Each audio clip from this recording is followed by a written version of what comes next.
Okay, so the last time we were in class, we were using the limit definition to find the general slope of a function, and then we could use that information to that and a point on the line to write the equation of the tangent line at any given point, and we're going to continue with that today, looking at some more examples.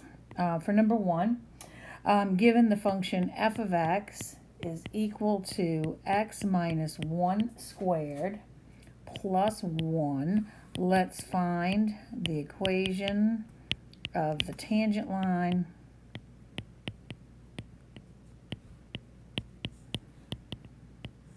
at the ordered pair 2, 2. All right, so in order to do this, again, we are using the limit definition. As I said in class, you will be required to use a limit definition when your instructions say to do so. And the limit definition says that f prime of x will be equal to the limit as h approaches 0 of f of x plus h minus f of x all over h, where looks like we are given the f of x. The f of x we are given in this case will be x minus 1 quantity squared plus 1. And we may want to expand that out, and we can do that in a minute. Actually, we can do that now. I'm just going to circle this for a minute, and let me go ahead and expand this out. This, by definition, will be x minus 1 times x minus 1 all plus 1. So multiplying that out, that's going to give me x squared. I'm going to get a negative 1x and a negative 1x, which is going to give me a negative 2x, and then a plus 1. And of course, I've got this other plus 1. So this is going to give me x squared minus 2x plus 2. And I think I'd much rather use this form when I'm doing this. So the next thing I need is f of x plus h, and by definition, all that says is everywhere there's an x, and I'm going to come back to this one and use this one to help me get there. Everywhere there's an x, I'm going to replace it with an x plus h, so this will be x plus h squared minus 2 times x plus h plus 2. And again, x plus h squared is going to look like x plus h times x plus h. We can distribute that 2 across to give us a negative 2x and a negative 2h plus 2. And then cleaning up this first part, I'm going to get x squared. The outer gives me an xh, the inner gives me an xh, so that's a plus 2xh. The last gives me a positive h squared minus 2x minus 2h plus 2. I think that'll definitely be easier than trying to put that thing back into the first formula. Now, we did this because there were just a couple of things that we're going to be interested in putting in here, actually. If we go back to our form here, remember the only things we need to input are going to be the f of x function and the f of x plus h function. So let's go ahead and do that.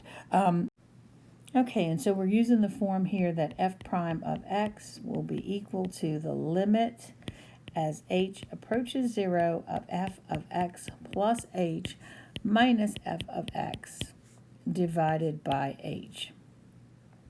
So let's go ahead and put those things in. This is going to give me the limit as h approaches 0 of our f of x plus h, which was x squared plus 2xh plus h squared minus 2x minus 2h plus 2.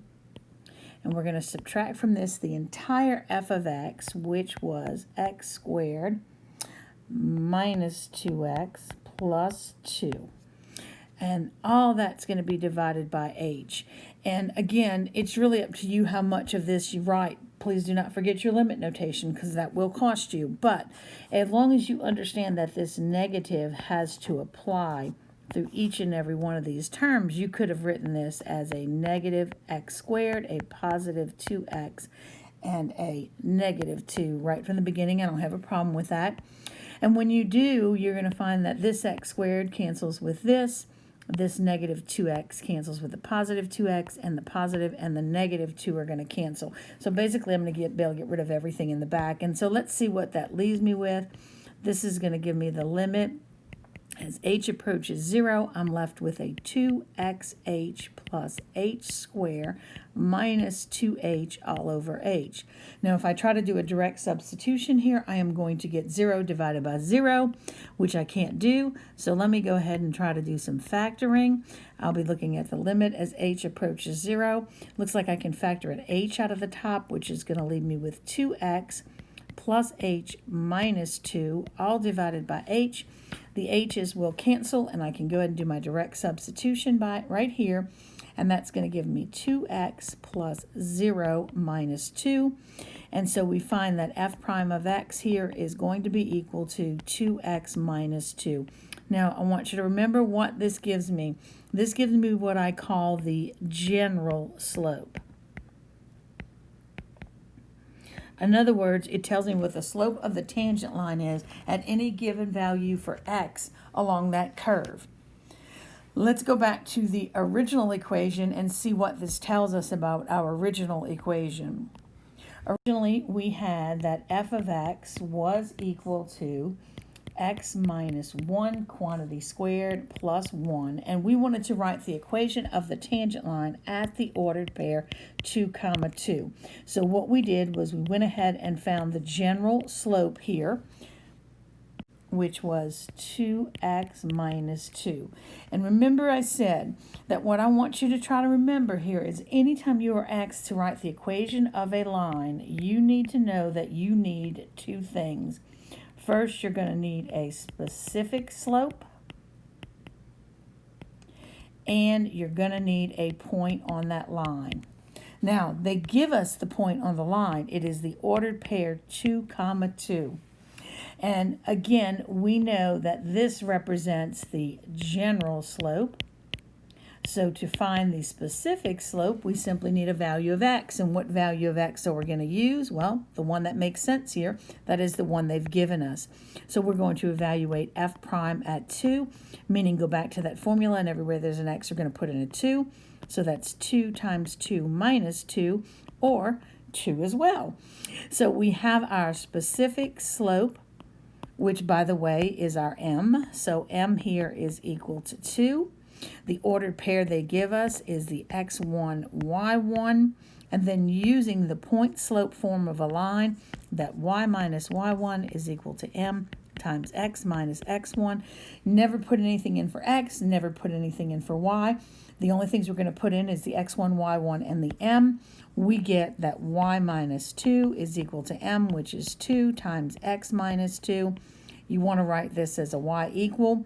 So go ahead and distribute that 2 across. You get 2x minus 4, and then add the 2 to both sides, and you get y is equal to 2x minus 2. And so we actually get, this is kind of an odd case, but what we get here is that the general slope is the equation of the tangent line at that point, and it just happens to work out that way.